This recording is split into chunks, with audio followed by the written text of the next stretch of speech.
अस्सलामुअलैकुम नाजरीन, मैं हूं आपका मेज़बान अली उस्मान वट्टू और आप देख रहे हैं पीएसपी केजी न्यूज़। नाजरीन, कुछ मजीद खबरों और अपडेट्स के साथ आपकी खिदमत में हाजिर हुआ हूं और सियासी मंजरनामे पे तो हम लोग बात करेंगे। पीटीआई की तैयारियों के हवाले से भी आपको बताऊंगा कि पीटीआई अब क्या तैयारियां कर रही है 8 फरवरी को लेकर। जुनैद अकबर साहब भी बहुत ज़्यादा एक्टिव नज़र आ रहे हैं हमें केपीके के अंदर, तो इस सब पे भी बात करेंगे। लेकिन उससे पहले हम लोग बात करेंगे इस्लामाबाद हाई कोर्ट के मामले पर। अब जो 3 नए जजेस की तैनाती हुई और उसके बाद एक नया तनाज़ा इसलिए आप कह लें कि इस्लामाबाद हाई कोर्ट के अंदर शुरू हो गया। अब उस पर वकला एहतजाज तो एक तरफ कर रहे हैं, लेकिन वो मामला ये हुआ है कि जब नए ये जजेस आए तो उसके बाद से उन्होंने जब हलफ नहीं लिया तो लोगों ने ये सवालात उठाने शुरू कर दिए और कानून के शिक्कें सामने लानी शुरू कर दी कि उनको हलफ लेना चाहिए था और उनका हलफ लेना ज़रूरी था, क्योंकि उसके बाद उनकी सीनियरिटी तय होनी थी कि उनको किस पोजीशन पर रहना है, सीनियर रहना है, जूनियर रहना है। तो इस चीज़ का फ़ैसला उसके बाद होता है। अब जब ये मामला आप देखें ना कि कानून के अंदर भी अगर बात की जाए तो वो भी कुछ इसी तरह से ही है कि आइन के मुताबिक हाई कोर्ट के जजेस की तैनाती के वक्त मुतलका हाई कोर्ट का पूरा नाम पढ़कर हलफ उठाना होता है और अगर तबादला दूसरे हाई कोर्ट में हो तो उसे भी नए हाई कोर्ट के साथ दोबारा हलफ उठाना होता है। कि मतलब आपको जब एक हाई कोर्ट से दूसरे हाई कोर्ट में भी भेजा जाता है तो आपने वहाँ पर जाकर दोबारा हलफ उठाना होता है और उस हाई कोर्ट का नाम लेकर आपने हलफ उठाना होता है और ये ज़रूरी होता है। अगर ऐसा नहीं है तो हाई कोर्ट के जजेस के चीफ जस्टिस बनने सुप्रीम कोर्ट में जाने पर दोबारा हलफ क्यों लिया जाता है? और वाकई ये एक बड़ा सवाल है। देखें ना कि कोई हाई कोर्ट से अगर जज सुप्रीम कोर्ट के अंदर ट्रांसफ़र होता है, जब वो जाकर दोबारा हलफ लेता है तो एक जज को अगर लाहौर हाई कोर्ट से या बलूचिस्तान हाई कोर्ट से इस्लामाबाद हाई कोर्ट के अंदर ट्रांसफ़र किया जा रहा है तो उसको दोबारा से हलफ लेना चाहिए था और फिर हलफ लेने के बाद ही उनकी सीनियरिटी का फैसला होता है और उसके बाद ही फिर उनको केसेस ट्रांसफ़र किए जाते हैं। लेकिन इस्लामाबाद हाई कोर्ट में हमें ऐसा देखने में नज़र नहीं आया। एक तो उन्होंने हलफ नहीं लिए, फिर उनको केसेस भी ट्रांसफ़र कर दिए गए, तो उसके बाद वकला अब इस पर सरापा एहतजाज है और वकला ने कहा है कि ये सिर्फ मसला उन्होंने कहा है कि इस्लामाबाद हाई कोर्ट का नहीं है, बल्कि कोई भी बाहर से जज लाकर चीफ जस्टिस बनाकर अगर उसे मुसल्लत कर दिया जाएगा, अगर ऐसा हुआ तो कल को तमाम हाई कोर्ट्स और इसमें आप कह लें कि तमाम जजेस भी मुतासर होंगे। और बिल्कुल इसी तरह ही है, अगर ये मामला शुरू हो गया तो फिर ये अगर आज हो रहा है तो ये कल को भी होगा और फिर इस पर एक उज़र बना लिया जाता है ना जो, तो एक उज़र बन जाएगा। तो इसलिए वकला इस पर सरापा एहतजाज है। इसमें इस्लामाबाद बार कौंसिल है, इस्लामाबाद डिस्ट्रिक्ट बार कौंसिल और इस्लामाबाद हाई कोर्ट ने एक आप कह लें कि मुश्तरका एलामिया जारी की है और उन्होंने इसमें मुज़म्मती करारदाद भी और आज उन्होंने एहतजाज का ऐलान भी किया था, बल्कि साथ साथ उन्होंने लायर्स कन्वेंशन का भी इनकाद का ऐलान किया था। तो आज ये सारा मामला होना है और एक चीज़ ज़रूर है उसके अंदर, आप कह लें कि इस्लामाबाद हाई कोर्ट के अंदर ये भी हो रहा है, फिर लाहौर हाई कोर्ट के अंदर भी एहतजाज किए जा रहे हैं या मुख्तलिफ हमें जो बार्स के अंदर ये एहतजाज देखने में नज़र आ रहे हैं। लेकिन एक चीज़ के वकला के अंदर भी तकसीम है, जजेस के अंदर भी तकसीम है और वो हमें नज़र भी आ रही है, क्योंकि हर तरफ आप देखें ना कि दो तरह की राय तो पाई जाती है, फिर जब वो तकसीम होती है तो उस तकसीम का कोई फ़ायदा आप कह लें कि वो तीसरा उठाता है और वही हमें यहाँ पर भी होता नज़र आ रहा है। अब ये जो मामला है आज देखें, खैर एक तरह से तो हुकूमत ने कहा जी कि हम किसी को एहतजाज करने ही नहीं देंगे क्योंकि ये सारा कानूनी मामला है। जज साहब के दस्तखत के बाद या जो भी हमने प्रोसीजर किया वो एक कानूनी प्रोसीजर है और इस पर अगर कोई भी एहतजाज करेगा तो उसके साथ सख्ती से बरता जाएगा। पर हल देखना होगा कि इस मामले में क्या होता है। फिर डॉन ने भी इस पर एक आर्टिकल लिखा, उन्होंने लिखा है जी कि इफ़ द सीनियर मोस्ट जजेस are so helpless what hope does the common citizen have. अब देखें ना कि जो उन्होंने बात की है बिल्कुल ठीक है कि जहाँ पर जजेस को इंसाफ ना मिल रहा हो और जजेस आप कह लें कि इस तरह की सूरत हाल से गुजर रहे हो, वहाँ पर आम शहरी का क्या हाल होगा। और आम शहरी तो फिर देखें ना कि एक जो बंदा है वो एक तवक्को लगा के बैठा होता है और अदालतों से लोगों को एक बड़ी तवक्को होती है कि शायद यहाँ से हमें इंसाफ मिलेगा। तो जब सूरत हाल इस तरह की हो कि जजेस को खुद इंसाफ ना मिल रहा हो, जिस तरह जजेस ने 5 जजेस ने ख़त भी लिखा था और उन्होंने अपने तहफ़्फ़ुज़ात का इज़हार भी किया था चीफ जस्टिस ऑफ पाकिस्तान से, लेकिन उनकी बात की भी कोई सुनवाई नहीं की गई। और इस्लामाबाद हाई कोर्ट के अंदर अब ये जो नया तनाज़ा खड़ा हो गया उस पर आप कह लेंगे फिर वकला एहतजाज कर रहे हैं। और कुछ हमने इस तरह की सूरत हाल देखी, जब कल लाहौर हाई कोर्ट से इस्लामाबाद हाई कोर्ट ट्रांसफ़र होने वाले जज हैं सरफराज डोकर साहब, उन्होंने कल जब समाअत का आगाज़ किया तो वो कुरान पाक से उन्होंने समाअत का आगाज़ किया और एडिशनल अटार्नी जनरल और सरकारी वकला के अलावा कोई भी पेश नहीं हुआ उनके सामने। तो कुछ इस तरह की सूरत हाल है। जो बाकी जजेस भी आए हैं वो भी हमने कुछ इस तरह का ही मामला देखा। तो जो हुकूमत है, हुकूमत बेसिकली ज़बरदस्ती अब ये सारी चीज़ें करना चाहती है। 26वीं आईनी तरमीम के बाद ये जो सारा कुछ किया जा रहा है, अपनी मर्ज़ी के जजेस लाए जा रहे हैं, उनकी भी वजह यही है और सारा कुछ करने की वजह एक ही है कि इमरान खान को कंट्रोल किया जाए, इमरान खान को केसेस में रिलीफ ना दिया जाए और उनके साथ कह लेंगे आप सख्ती से पेश आया जाए या उनको कानून को जो कानूनी तरीक़ों से उनके केसेस को लंबा लेकर चला जाए। तो ये सारी प्रैक्टिस तो की जा रही है उस चीज़ के लिए। बहरहाल ये देखना होगा कि अब आगे जाके, क्योंकि ये 10 फरवरी के बाद कुछ चीज़ें क्लियर होंगी और पता चलेगा कि ये सारी चीज़ें जानी किस तरफ है या क्या मामलात होते हैं इसमें, वो तो इंशाल्लाह मैं आपके सामने रखूँगा। अब देखें ना कि एक तो पीका एक्ट लाकर आपने जो मीडिया का हाल कर दिया और मीडिया के साथ पीका एक्ट के बाद, और यही कुछ आप कह लें कि 26वीं आईनी तरमीम लाकर आपने जुडिशरी के साथ ये कुछ किया है। तो ना ही आपने जुडिशरी के कुछ पल्ले छोड़ा है, ना ही आपने मीडिया के कुछ पल्ले छोड़ा है। फिर आप कहते हैं कि अगर कोई प्रोटेस्ट के लिए भी निकलेगा तो उसके साथ भी सख्ती से बरता जाएगा। तो इस तरह के माहौल में फिर देखें ना कि चीज़ें किस तरह से ठीक होंगी। और हुकूमत तो डिक्टेटर से भी गुजर गई है। डिक्टेटर भी मेरा नहीं ख्याल कि आके ये कुछ करते हैं जो ये हुकूमत कर रही है। और हुकूमत फिर इस तरह के कवानीन लेकर आ रही है, इस तरह के मामलात लेकर आ रही है कि हुकूमत के खिलाफ को बात ना करे। हुकूमत के खिलाफ तो कोई बोलने वाला हो ही ना। अगर कोई मीडिया में बोले तो उन पर केसेस, आम आवाम में बोले तो उन पर केसेस।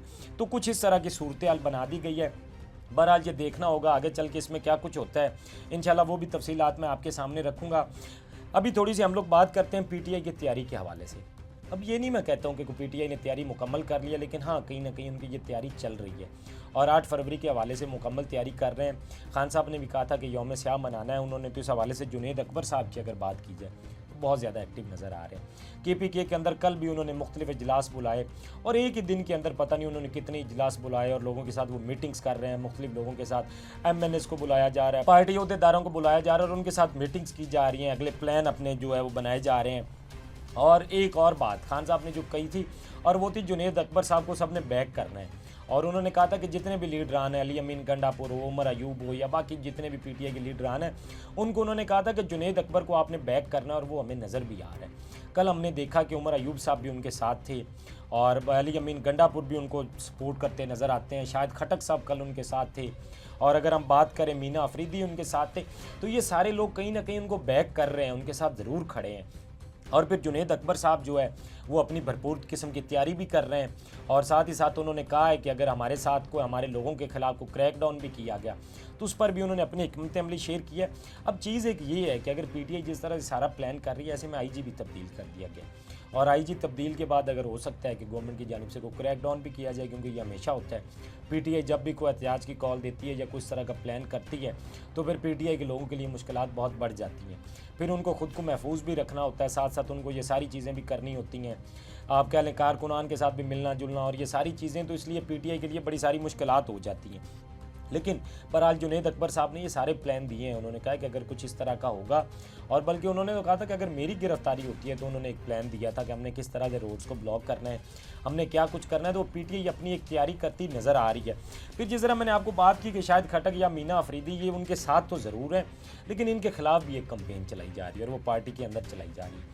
ये मैंने आपको पहले भी बताया था इस हवाले से, और ये ज़रूर हम लोग जानते हैं कि उनके साथ क्या कुछ किया जा रहा है और करने वाले कौन है ये भी हम लोग जानते हैं। लेकिन बात यह है कि ये लोग अगर देखें ना कि पीटीआई का वो फेस है कि जो मुश्किल वक्त में सामने आए और उन्होंने पीटीआई के लिए बहुत कुछ किया है। और अब ये अगर लोगों को आप कह लें कि साइड लाइन किया जाए या इनको पीछे हटा दिया जाएगा तो ये पीटीआई के लिए बहुत नुकसान होगा। और जो ज़ाहिर बात है पीटीआई के कारकुनान हैं वो भी ये चीज़ कभी भी नहीं चाहते हैं। बहरहाल साथ ही साथ जी जुनेद अकबर साहब ने एक और बात भी की है और उन्होंने कहा कि मुझे 1000 बंदे की ज़रूरत है। और 1000 बंदा उनको क्यों चाहिए? उन्होंने कहा है जी कि मुझे 1000 बंदा चाहिए कि जो 5000 रुपये पार्टी फंड दे।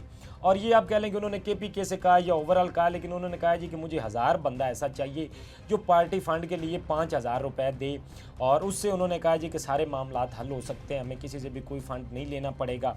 और आप कह लें कि एक फ़ंड रेजिंग अथॉरिटी बेसिकली उन्होंने बनाई है कि जो एक फ़ंड जमा करेगी।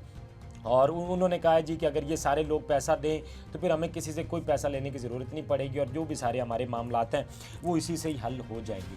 अब जुनेद अकबर साहब जिस तरह से तैयारी कर रहे हैं, जितने अग्रेसिव नज़र आ रहे हैं या वो खान साहब की चीज़ों को लेकर चल रहे हैं, अब हुकूमत के अंदर भी इस पर बहुत ज़्यादा तशवीश पाई जा रही है। अच्छा, अब एक तरफ पीटीआई और जुनेद अकबर साहब तो अपनी तैयारी कर रहे हैं और जिस तरह हमें बड़े अग्रेसिव भी नज़र आ रहे हैं और जिस तरह से उनकी तैयारियां चल रही हैं, तो हुकूमत के अंदर भी इसको लेकर तशवीश पाई जा रही है। और हुकूमत ने साथ ही साथ वार्निंग भी दे दी है पीटीआई को और उन्होंने कहा है कि अगर कुछ भी इस तरह का होगा तो उनके खिलाफ क्रैकडाउन हो सकता है और हुकूमत भी इस बारे में सोच रही है। और मैंने आपको बताया ना कि जब भी पीटीआई को प्लान करती है तो उनके लिए मुश्किलात बढ़ जाती हैं। उनको खुद को महफूज मकाम पर भी रखना होता है, सारी चीज़ों को भी साथ लेकर चलना होता है। तो अब हुकूमत की जानिब से ये कुछ कहा जा रहा है, बहरहाल ये देखना होगा कि इस पर क्या कोई आगे, क्योंकि चल के 8 फरवरी को अब जब उन्होंने प्लान किया हुआ है तो उससे पहले कोई क्रैकडाउन अगर होता है, कोई गिरफ्तारियाँ होंगी, क्योंकि ऐसी कुछ चीज़ें तो हमें सुनने में नज़र आ रही हैं। बहरहाल अब तक तो ऐसा कुछ नहीं हुआ। अगर मज़ीद कुछ होता है तो इंशाल्लाह उसमें भी जो डेवलपमेंट्स होंगी वो आपके सामने रखेंगे। अब जाते जाते थोड़ी सी बात हम लोग करते हैं मुज़ाकरात के हवाले से। अब मुज़ाकरात का आप कह लें कि बाब बंद हो चुका है और वो जो डेडलाइन थी पीटीआई की वो भी ख़त्म हो चुकी है। पीटीआई ने तो अपनी कह लें कि पहले ही तहलील कर दी थी, जो उन्होंने कमेटी बनाई थी। अब बाकायदा जो कह लें कि हुकूमती कमेटी थी वो भी तहलील कर दी गई है। अब जब वो तहलील कर दी गई है तो उसके बाद मोहसिन नकवी साहब स्पीकर साहब से मिले हैं और उन्होंने इस हवाले से मुलाकात की है। खैर अगर देखा जाए तो स्पीकर साहब का इसमें जो रोल है ना वो बहुत पॉजिटिव था मुज़ाकरात के अंदर, और इसकी कहीं ना कहीं तारीफ़ पीटीआई ने भी की। उन्होंने कहा जी कि बिल्कुल उनको हम सराहते हैं कि उन्होंने इस पे बहुत ज़्यादा कोशिश भी की कि मुज़ाकरात आगे बढ़ने चाहिए, मामलात चलने चाहिए। लेकिन जो भी पीटीआई के मुतालबात थे, जब हुकूमत वो मान नहीं रही थी तो पीटीआई ने कहा जी कि हुकूमत के पल्ले कुछ नहीं है, हुकूमत के पास हमें देने के लिए कुछ नहीं है, ना ही वो हमारी बात सुन सकते हैं, ना ही हमें कुछ दे सकते हैं, तो हम उनके साथ मुज़ाकरात नहीं कर रहे हैं। अब मोहसिन नकवी साहब क्योंकि उस कमेटी का तो हिस्सा नहीं थे, लेकिन बहरहाल उन्होंने स्पीकर साहब से मुलाकात की और उन्होंने उनसे जानने की कोशिश की है कि क्या वजह बनी, पीटीआई से मुज़ाकरात क्यों ख़त्म हुए या क्या वजूहात थी। इस हवाले से उन्होंने उनसे तफसीली मुलाकात की है। लेकिन मैंने आपको पहले भी बताया था कि हुकूमत चाहती थी कि पीटीआई को मुज़ाकरात इनके साथ जारी रखे जाए, इनको एंगेज रखा जाए। एंगेज रखने की वजह भी यही थी कि जब तक मुज़ाकरात की बात होती रहेगी तो पीटीआई मुज़ामती सियासत की तरफ नहीं जाएगी और कहीं ना कहीं फिर हम भी कोई ना कुछ दे के कुछ ना कुछ लेके तो कोई बात कर लेंगे। लेकिन पीटीआई ने कहा कि नहीं, या आप कमीशन बनाएं और सियासी कैदियों को रिहा करें तो उसके बाद ही कोई बात होगी।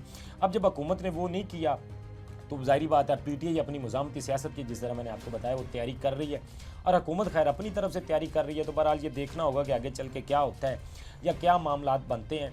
और एक तरफ तो ये सियासी सूरत हाल है जो मैंने आपके सामने रखी है, दूसरी तरफ मैंने आपको बताया कि जुडिशरी के अंदर अब क्या कुछ चल रहा है।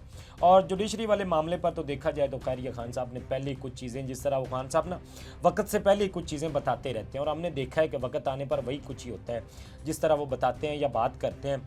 तो अब भी हमें कुछ इस तरह का ही होता नज़र आ रहा है, क्योंकि खान साहब ने ये बातें बहुत पहले कर दी थी कि जो कुछ इन्होंने किया इसके असरात क्या होंगे या जो मामलात होंगे।